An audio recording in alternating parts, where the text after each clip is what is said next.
Bom, boa noite a todos. Boa noite. Que a paz de Deus permaneça conosco, no nosso coração e no nosso ambiente. O nosso músico hoje não veio, então nós vamos colocar a música do Padre Germano usando aqui a tecnologia. Isso.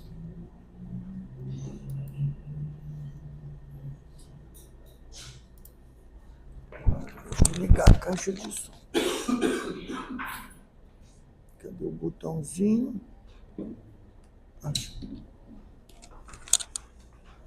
Um botão.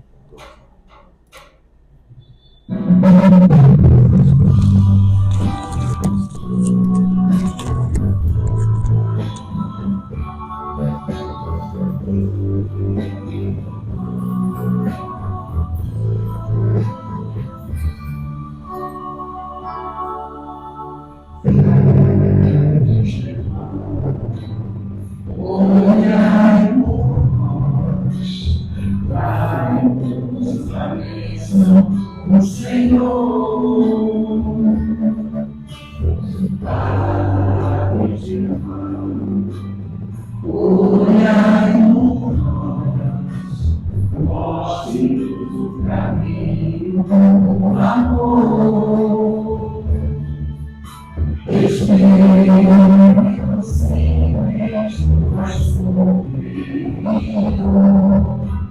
sempre pronto para nos amparar.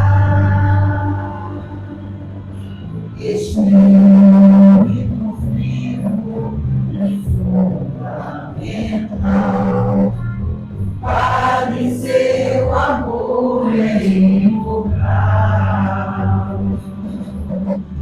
Nosso SEAB é uma dádiva de luz, de caridade, sempre em nome de Jesus. Padre Germano, nosso mentor, fonte de mergulho e de amor. Padre Germano, nosso mentor, fonte de mergulho e de amor.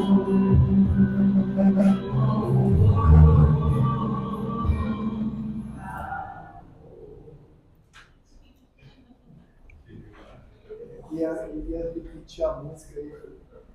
O microfone. Obrigado, Felipe. Bom, meus irmãos, vamos agora fazer a leitura de uma mensagem do livro Caminho, Verdade e Vida, que foi psicografado pelo nosso querido Chico, o Espírito é o Emmanuel. E a mensagem diz assim: o ouro intransferível. Aconselho-te de mim, compres ouro provado no fogo, para que te enriqueças. Está em Apocalipse, capítulo 3, versículo 18. Sempre vulgares as aquisições de custo fácil. Nada difícil ao homem comum perseguir as possibilidades financeiras, aliciar interesses mesquinhos, inventar 1000 recursos para atingir os fins inferiores. Entretanto, os que adotam semelhante norma desconhecem o caráter sagrado do mais humilde patrimônio que lhe vai às mãos, abusando da posse para sentirem-se depois mais empobrecidos do que nunca. A recomendação divina é suficientemente clara. Para que um homem se enriqueça, deve adquirir o ouro provado no fogo, fortuna essa que procede das mãos generosas do Altíssimo. Somente essa riqueza espiritual, adquirida nas situações de trabalho árduo, de profunda compreensão, de vitória sobre si mesmo, de esforço incessante, conferirá ao espírito a posição de ascendência legítima, de bem-estar permanente, além das transformações impostas pelo sepulcro. E apenas levará a efeito tão elevada conquista após entregar-se totalmente ao Pai, para a grandeza do divino serviço. O homem mobilizado pelo homem, poderá, sem dúvida, receber volumosos salários.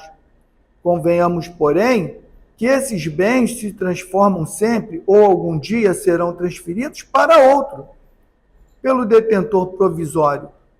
No entanto, quando o trabalhador gasta suas possibilidades nos trabalhos do bem, com o enriquecimento do egoísmo desinteressado de si próprio, colocando acima dos caprichos da personalidade os objetivos da obra de Deus, lutando, amando, sofrendo, entregando-se a Ele, adquire indiscutivelmente o ouro eterno e intransferível. A mensagem, a gente sempre recebe essa mensagem porque a gente precisa ainda compreender que nós temos que nos desprender dos apegos às coisas materiais.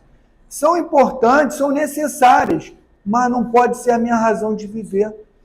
E aí, quando a gente se prende às conquistas materiais, a gente se esquece do ouro, do patrimônio que ele nos trouxe, que é o nosso processo de evolução. Mas essa riqueza de alma, de espírito, só é adquirida com o nosso sacrifício. Ninguém vai fazer o nosso trabalho. Por isso que é tão difícil, né? Seria muito mais fácil se alguém fizesse as caridades por nós e a gente pudesse ser beneficiado, mas não é bem assim. A conquista é individual. Então, todos nós temos oportunidade, frequentemente, na nossa vida, de fazer o bem, de exercitar o amor ao próximo, a caridade, a compreensão das dificuldades dos outros, mas depende que nós estejamos com amor e com vontade de nos melhorarmos para estender sempre as mãos àqueles que estão precisando. Vamos agora, meus irmãos, elevar o pensamento a Deus e vamos agradecer a Deus, nosso Pai, por mais um dia que o Pai nos concedeu, por mais um dia de vida aqui encarnado aqui na Terra. Obrigado, Pai, pelo dia que tivemos. Muitos de nós teve dia maravilhoso, outros nem tanto. Mas Deus, na sua infinita misericórdia, permitiu que o dia chegasse ao final e permitiu mais ainda que essas portas estivessem abertas para nos acolher enquanto um pronto-socorro de almas, enquanto uma escola também, onde a gente vai sempre refletir os ensinamentos de Jesus e as leis do Pai Eterno. Obrigado, Pai, por esse momento na tua casa. Obrigado, Jesus, Mestre querido, pelo acolhimento, pelo socorro, pelos exemplos, pela sua dedicação até hoje. Obrigado, Germano querido, pela dedicação incansável aos trabalhos e os trabalhadores e as atividades da nossa casa. Obrigado à espiritualidade amiga e esses mensageiros de Deus, com muito amor no coração, que cuidam de todos nós, encarnados e desencarnados. Pedir à espiritualidade amiga que nesse momento de estudo possa envolver, inspirar, intuir a nossa querida irmã Sandra Mara, que fará uso da palavra, para que ela traga, cada um de nós, um cadinho daquilo que precisamos colocar dentro do nosso coração. E assim, Pai, agradecidos por essa oportunidade, pedimos a tua permissão para dar iniciada a reunião dessa noite. Graças a Deus, em nome de Deus nosso Pai, está iniciada a reunião. E mais uma vez o nosso muito obrigado, nossa querida irmã Sandrinha. Estávamos com saudade dela. Eu também. Boa noite. Boa noite. Que a paz do Cristo nos envolva nesses pequenos instantes em que vamos passar aqui juntos, estudando mais uma vez o Evangelho segundo o Espiritismo, espalhando essas sementes de esperança e de amor nos nossos corações. Nós vamos falar sobre o capítulo 5, Bem-aventurados os aflitos, pois que serão consolados. É o maior capítulo do Evangelho segundo o Espiritismo, mas ele tem uma característica muito interessante. Kardec analisa 5 temas nesse capítulo, que é a justiça das aflições, causas atuais das aflições, causas anteriores das aflições, esquecimento do passado, motivos de resignação e o suicídio e loucura. Esses 5 itens são temas estudados e desenvolvidos por Kardec junto aos espíritos. A segunda parte desse capítulo é a instrução dos espíritos, e tem 13 itens. 13 itens de orientações do mundo espiritual, de espíritos que viveram aqui na Terra e vêm trazer a sua visão do sofrimento, a sua visão da dor, das aflições. Então, Kardec começa o item 1, ele fala assim, é só para a gente entrar, que o nosso vai ser o item 24, a desgraça real. Mas para que a gente tenha um começo, meio e fim, é bom a gente fazer, né, um retroativo. Então, ele começa assim, somente na vida futura podem efetivar-se as compensações que Jesus promete aos aflitos na Terra. Sem a certeza do futuro, estas máximas seriam um contrassenso, mais ainda, seriam um engodo. Mesmo com essa certeza, dificilmente se compreende a conveniência de sofrer para ser feliz. A fé no futuro pode consolar e infundir paciência, mas não explica as anomalias. Então, do item 3, a gente pincela essa colocação de Kardec para que a gente possa entrar na desgraça real. Nós somos espíritos imortais. Nós temos já uma longa jornada na nossa bagagem espiritual. Somos espíritos que lá desde o princípio da nossa criação viemos adquirindo experiências na nossa caminhada. Então, logicamente, que nós já tivemos muitas encarnações, muitas. E nossas encarnações, a gente não pode deixar de compreender que elas são solidárias. Eu não sou mais a personalidade que eu era na encarnação passada, nem na retrasada, nem na outra, não sou. Mas as experiências dessas encarnações fazem parte de mim. Então, eu sou o quê? Eu sou a soma das minhas vivências. E nessas minhas vivências, nós temos os nossos relacionamentos. Não falo relacionamento homem e mulher, falo da convivência. Na convivência, a gente conhece um monte de pessoas. A gente se afiniza, não é? A gente antipatiza, a gente tem uma gama de espíritos que nós conhecemos. Hoje estamos lá reduzidos com alguns na nossa família. Hoje estamos reduzidos com alguns na nossa convivência social. Mas se a gente for para o Japão, a gente vai encontrar alguém que a gente conheça. Se a gente for para o Oriente Médio, vai ter lá alguém que a gente conheça. Se a gente for para a Antártida, vai ter lá alguém que a gente conheça. Porque as nossas encarnações são solidárias. Então é natural para eu, Sandra, estar aqui hoje buscando compreender quem eu sou. O que Deus espera de mim.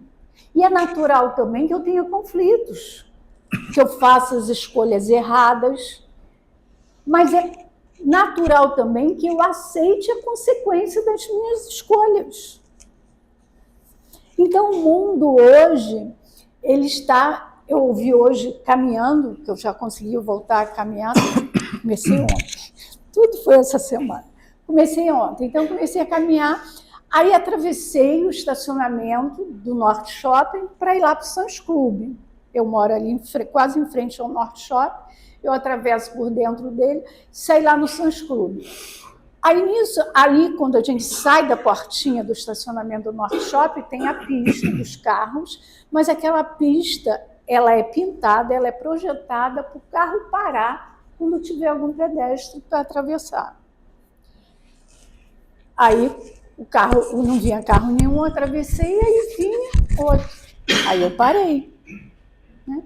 Eu parei, achei que ele ia parar para eu e o senhor atravessar. Não, ela passou e foi embora. Aí eu, Sandra, com as minhas experiências e com as minhas aflições, gemi assim, mal educada. Aí o senhor que estava do meu lado, né, escutou e virou e falou assim, foi mesmo. Porque eu até apontei para ela que a faixa era para ela parar. Eu disse, pois é, mas esse mundo está do avesso. Aí ele virou-se para mim e falou assim, eu não acredito mais nesse mundo. Está perdido. Aí eu vi se eu ainda tenho grandes esperanças, mas preciso seguir meu caminho. Seguir. E ele seguiu o dele. Então a gente vê que nós estamos num mundo em que as pessoas não conseguem ainda entender o objetivo da vida.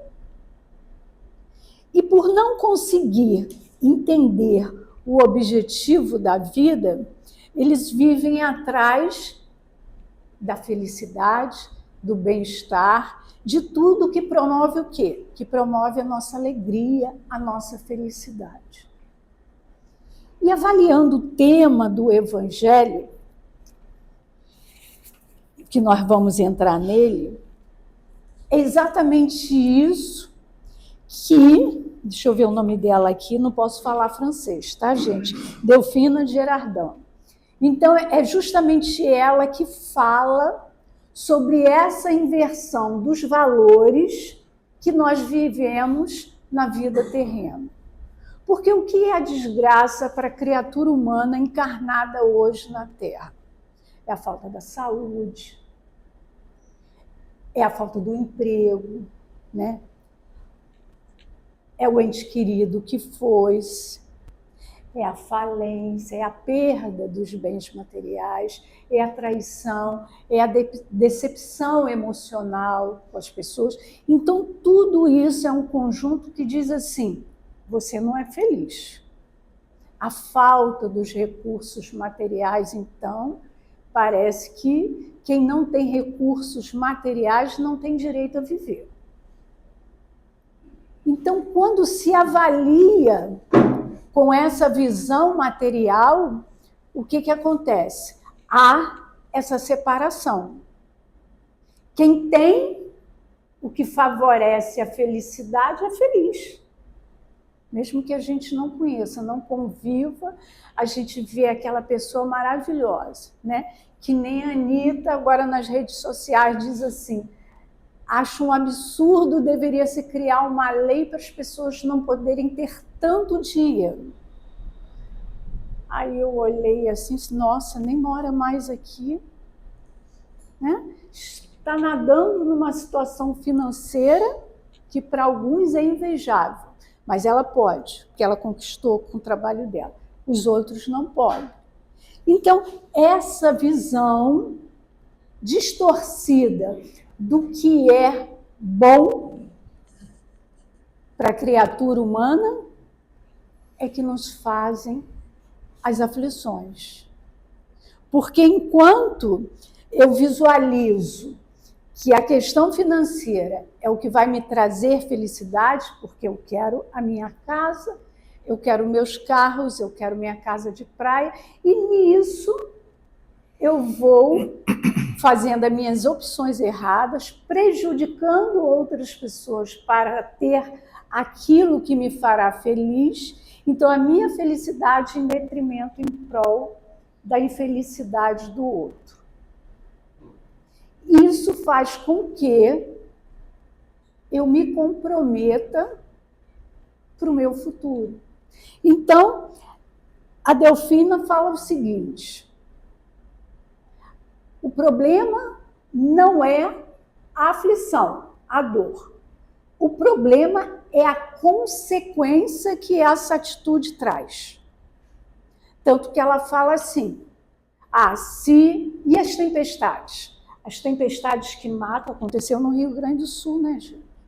A tragédia sem fim, matou várias pessoas, deixou milhares desabrigados, mas ela diz assim, mas saneou a nossa psicosfera, matou os miasmas que também nos matariam. Então, aquela situação dolorosa tem uma consequência positiva, porque aqueles que morreram não estão mortos. Eles simplesmente deixaram o corpo físico. Aqueles que estão desalojados, eles não perderam a vida. Eles perderam os bens materiais, que pode se conquistar novamente. Então, o que ela diz? O que ela diz que é a desgraça real? Ela fala exatamente isso aqui. A verdadeira desgraça para os que... Deixa eu ver. A verdadeira desgraça, porém, está nas consequências de um fato, mais do que no próprio fato. Dizei-me se um acontecimento considerado ditoso na ocasião, mas que acarreta consequências funestas, não é realmente mais desgraçado do que outro, que a princípio causa viva contrariedade e acaba produzindo bem. Eu tenho uma pessoa de uma convivência muito íntima, era casada, feliz, já estava casada há 5 anos, tinham seu apartamento, condições financeiras boas, já estavam comprando o segundo imóvel, né, programando para ter filhos. Parece que ela se namorou de um colega de trabalho. Uma pessoa uma das pessoas mais corretas que eu já convivi na minha vida. Mas as coisas estão aí para acontecer com a gente, né? Então, ela se encantou. Então, para que ela não caísse em erro com a traição, ela se separou de uma forma violenta, sem dar chance para o rapaz. Uma forma violenta, a família, tudo ficou perdido, ninguém entendeu nada. Aí se separaram. O tempo foi passando, 5 anos, ela procura ele. Porque a paixão esfria. O amor verdadeiro, não. Aí ela procurou ele. Aí ela falou que descobriu que ele realmente era a razão do viver dela, né? E que ela estava muito infeliz sem ele. Ele é apaixonadíssimo por ela, mas sofreu muito. E aí não se sentiu seguro o suficiente para reatar o relacionamento. Então, hoje, né, depois que ela se aproximou dele, já faz 2 anos que ela se aproximou dele, ele não corta relações, ele fala, ele adora os pais dela, mas ele não se sente seguro para voltar ao relacionamento com ela. O que ele fala? Ele diz, eu mudei, eu sou outra pessoa. Ela é outra pessoa. Então, eu não sei se eu vou gostar dessa pessoa nova. Eu não sei se ela vai gostar de quem eu sou agora. Porque a vida, as experiências fazem isso com a gente. A gente muda. Porque a função do sofrimento é te ajudar, é te esclarecer, é te mostrar um lado diferente da vida. Então, o que acontece com ela? Ela hoje é infeliz. Por quê? Porque aquele momento de paixão, que naquele auge gerou para ela uma felicidade, um contentamento que parecia pleno. Mas depois, quando esfriou, as consequências vieram. Vieram como? Através de uma solidão, de uma frustração, de uma dor que não há terapia que consiga ajudar. Então, nem sempre o que parece uma coisa muito boa traz uma consequência positiva. Então, é exatamente isso que ela fala, para que a gente tenha essa visão que lá a primeira questão do capítulo fala. Só pode compreender isso quem estiver olhando, analisando pela vida futura. Porque senão tudo é festa aqui. A gente vai viver um momento, a gente vai prejudicar o outro e nada vai mudar, e nada vai acontecer. Então, quando ela diz que a infelicidade é a alegria, é o prazer, é o tumulto, é a vã agitação, é a satisfação louca da vaidade, que fazem calar a consciência, que comprimem a ação do pensamento, que atordoam o homem com relação ao seu futuro. Então, o que ela diz para a gente? Que fazem calar a consciência. Essa menina era uma das pessoas mais corretas que eu conheci na vida. E naquele momento, aquele impulso, aquela situação fez calar a consciência. E nesse calar da consciência, ela escolheu errado.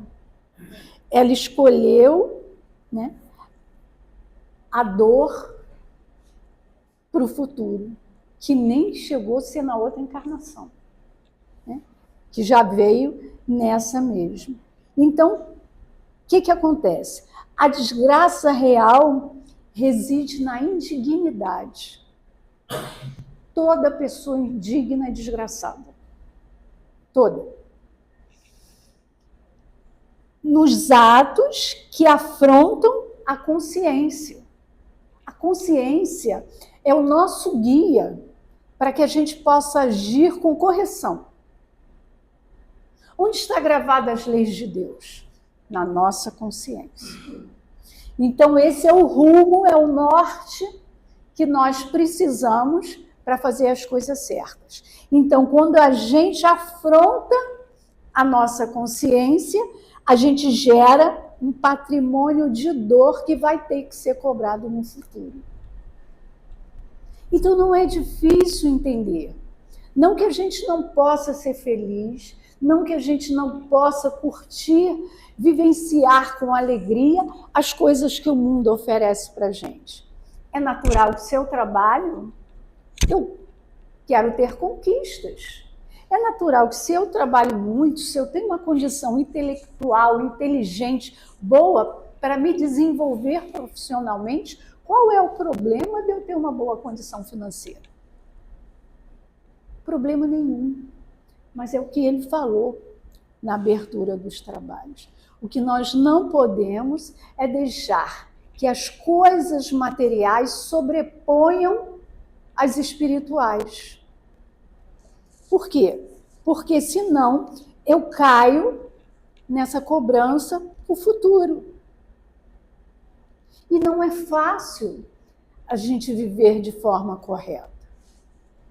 Eu, na primeira saída de casa, porque eu tive algumas cirurgias aí de janeiro para cá, na primeira saída de casa eu já chamo a moça de mal educada. Né? Uma reação a um desagrado que ela me fez, porque a vez era minha. Então a gente percebe que na nossa condição espiritual, nós somos reativos.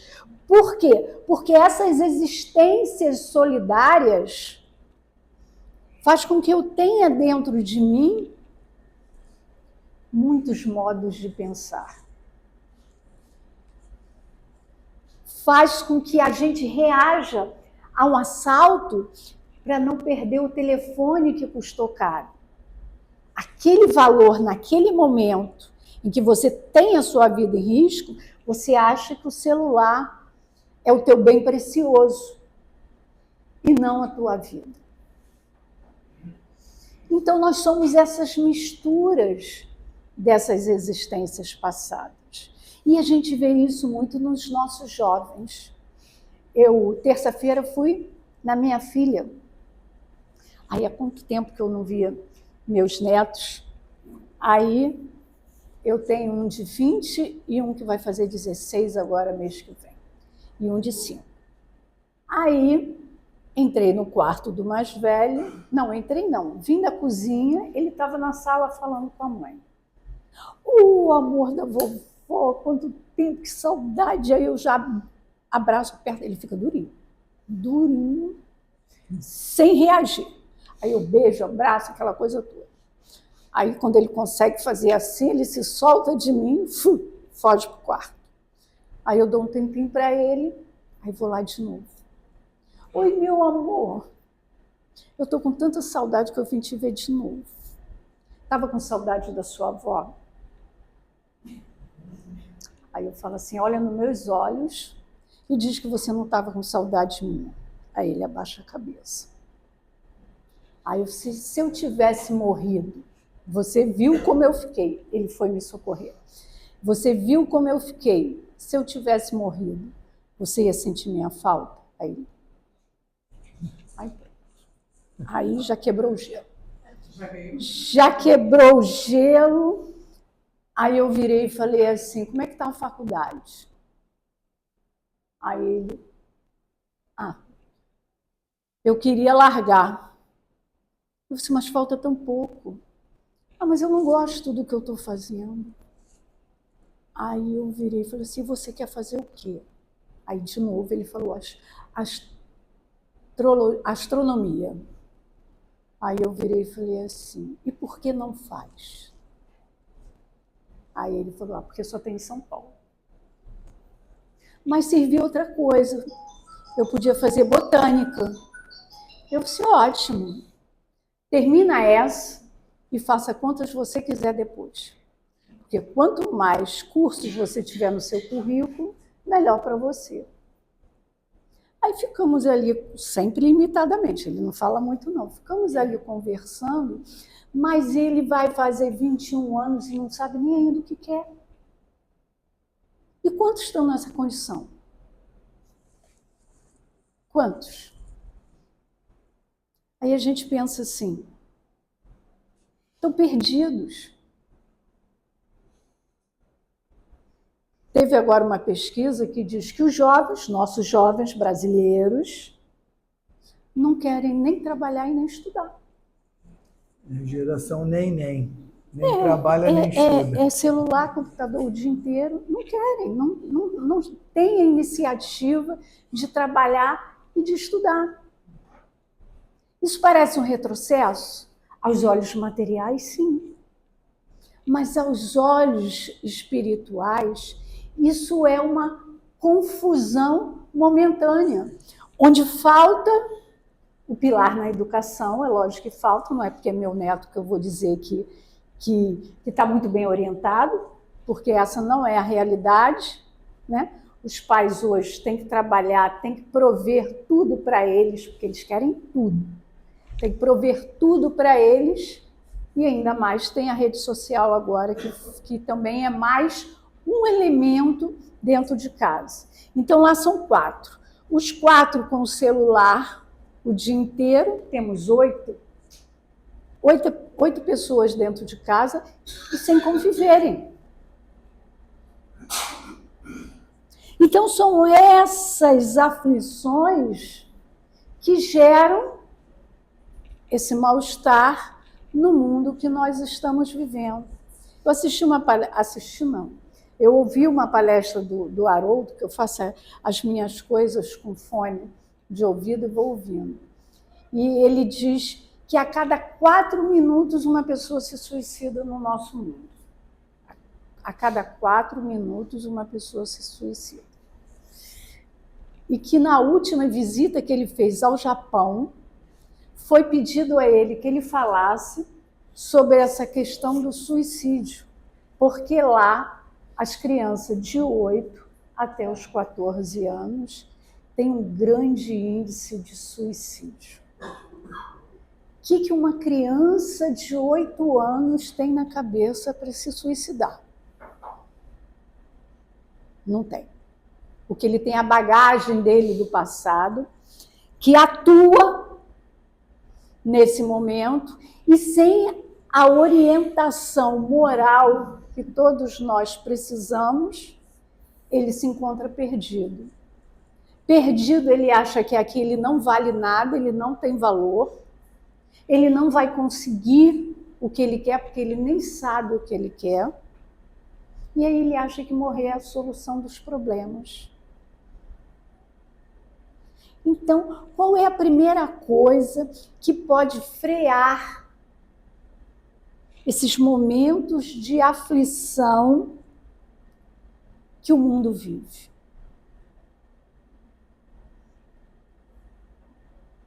É acreditar na existência de Deus. Primeiro, eu acho que o único. Porque sem isso, você não consegue se organizar para que você possa continuar vivendo. A dor é algo que mexe com as nossas emoções. Uma perda de um ente querido é algo que fere profundamente a criatura humana que ama, que gosta. E que não consegue entender as leis de Deus, porque a morte é a única certeza na nossa vida.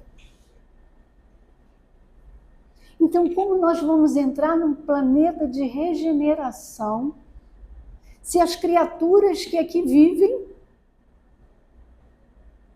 não compreendem a morte?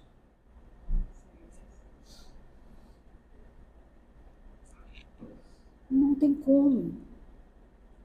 Então, toda essa transformação, todo esse movimento que nós estamos vivendo, que parece muito negativo, ele nada mais é do que uma confusão momentânea e necessária para que a gente possa se achar,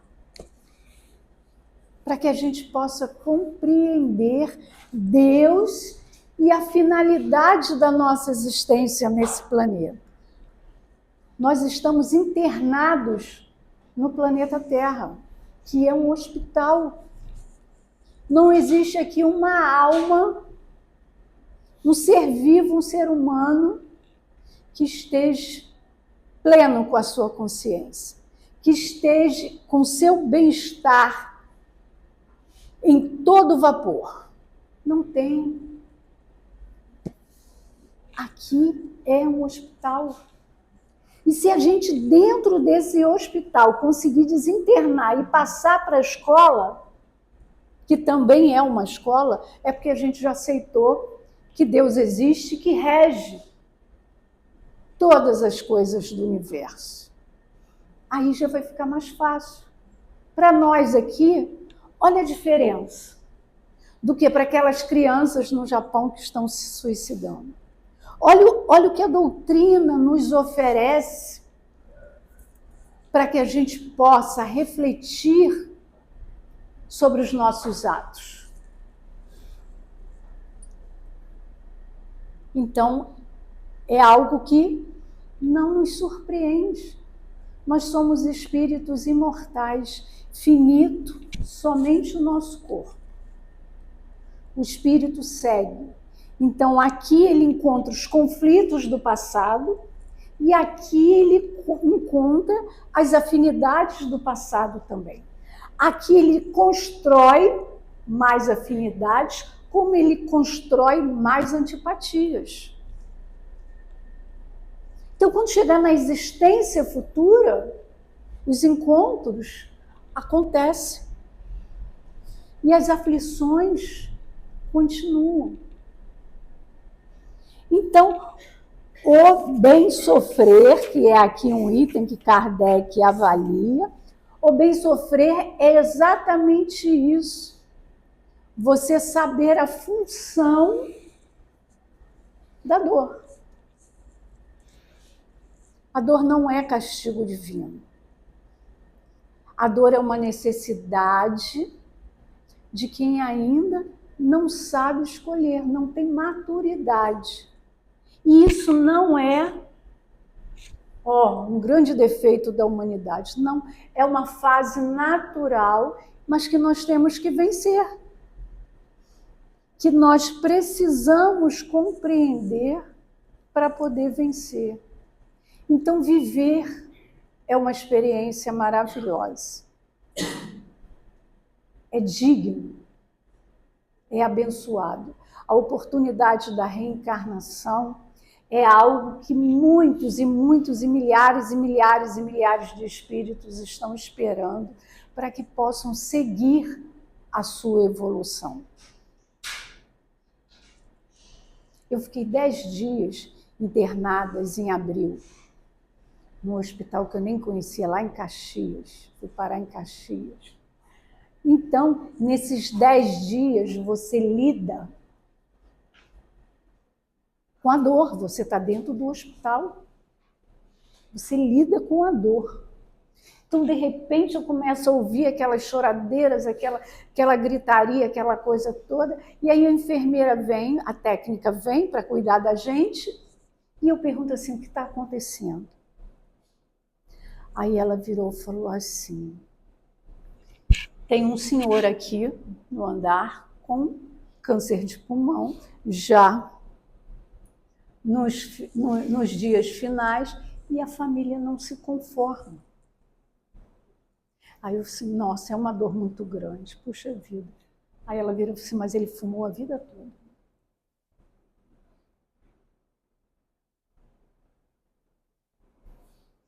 Aí a gente pensa assim logo, consequências. Eu não pensei, castigo. Não, consequências. Consequências. Eu sou uma pessoa fútil, vivo falando mal da vida de todo mundo, e aí, lá na frente, encontro uma mais poderosa do que eu, que me derruba. Deus esqueceu de mim. Não, consequência. Consequência. Haroldo diz que tem uma passagem, ele tem um filho de 13 anos, tinha 13 anos na época, né? Agora já é mais velho. Então, ele diz que aquele espírito que estava ali não tinha a idade do corpo. Ele fala que o menino era muito mais amadurecido que para a idade dele. Então, ele sai um dia com o garoto e no trânsito, em Belo Horizonte, vem uma almazinha e dá uma fechada nele. Dá uma fechada nele, para do lado dele, ele abre o vidro, aí o rapaz ainda diz uns desaforos para ele, aí ele baixa o vidro, respira fundo, aí o filho já fala assim, tá chateado? Aí ele fala assim, bastante. Quer reagir? Estou com vontade. Aí ele vira e fala assim, vai querer falar? Eu acho que vou. Aí o filho pergunta, mas se quem estiver dirigindo o carro assistir suas palestras? Aí eu estou desmoralizado. Aí ele diz, parou naquele momento e pensou. Porque falar é fácil. Fazer é difícil. Ele fechou o vidro e pensou, estaria totalmente desmoralizado. E é essa desmoralização que acontece com a gente dia a dia. Porque nós temos ainda o hábito de não vibrar com as nossas conquistas. A gente prioriza o nosso homem velho, os nossos equívocos. Quando a gente sofre uma injustiça, uma calúnia, alguma coisa de uma traição, uma fofoca, alguma coisa desse tipo, o que acontece com a gente? A gente fica pensando na criatura o tempo todo. Você liga a televisão, parece que vê o rosto dela ali. Você abre o livro, parece que a capa tem o rosto da criatura. O celular, parece que a foto de tela é a criatura. Então, o que você faz? Você gira 24 horas em torno da criatura, do mal que ela lhe fez.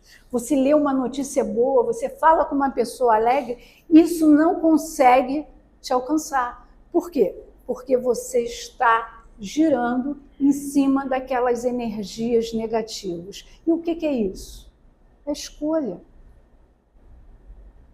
É escolha.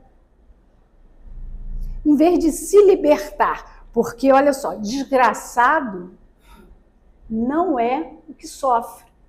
Desgraçado é quem faz sofrer. Então, como o Chico diz, como o Divaldo diz, ainda bem que você é a vítima e não o agressor. Por quê? Porque ferir a nossa consciência é ferir as leis de Deus. Ferir as leis de Deus é contrair débitos dolorosos. Então, nós estamos num mundo de endividados, onde o sofrimento é ainda pungente, é ainda avassalador. Tem gente na internet condenando quem foi ajudar no Rio Grande do Sul. Condenando. Ah, porque quer aparecer. Não importa. Está lá. Está levando seus braços, está levando as suas horas, além de levar os recursos financeiros que podia dar. Olha só. Imagina quanto contraiu de valores as pessoas que estavam lá ajudando. Aquela que desencarnou quando ajudou o médico. Estavam lá no meio do sofrimento, estavam lá arriscando a vida, a saúde, que era uma contaminação só, aquela água. Quanto ganharam de valores essas criaturas? Então, as experiências, elas são necessárias para a nossa caminhada. E nós precisamos refletir como nós queremos o nosso futuro. O bem sofrer é exatamente isso, porque nem todos que sofrem estarão no reino dos céus. Só estará no reino dos céus quem souber sofrer. E saber sofrer é dignidade, é com dignidade. É saber que aquilo que nos chega hoje, que nos contraria, que nos faz sofrer, é uma necessidade nossa. Foi conquistado pelos nossos atos, pelas nossas escolhas. Então, o que nós temos que fazer? Fazer escolhas melhores para que o futuro tenha opções melhores. Então, vamos refletir, vamos ser mais amados, vamos ser mais solidários, vamos ser menos individualistas e mais fraternos, para que essa fraternidade possa nos unir. E quando a gente for lá para o Japão, quando a gente for lá para a Rússia, quando a gente for lá para a Antártida, a gente encontrar criaturas que tenham afinidade conosco e não antipatias. Porque o mundo, lá na frente, o mundo melhor, ele é envolvido pela afinidade de sentimentos bons. Então, só vamos realmente ter um mundo melhor quando a individualidade e o corpo coletivo se melhorarem. Então, que a gente abrace Jesus, que a gente aproveite as bênçãos da doutrina espírita e possa caminhar com segurança no objetivo do homem feliz. Graças a Deus. Muito obrigado, Sandrinha, pela reflexão. os nossos irmãos que vão assistir, que estão assistindo, que a paz de Deus permaneça no coração e no lar de cada um. Bom, vamos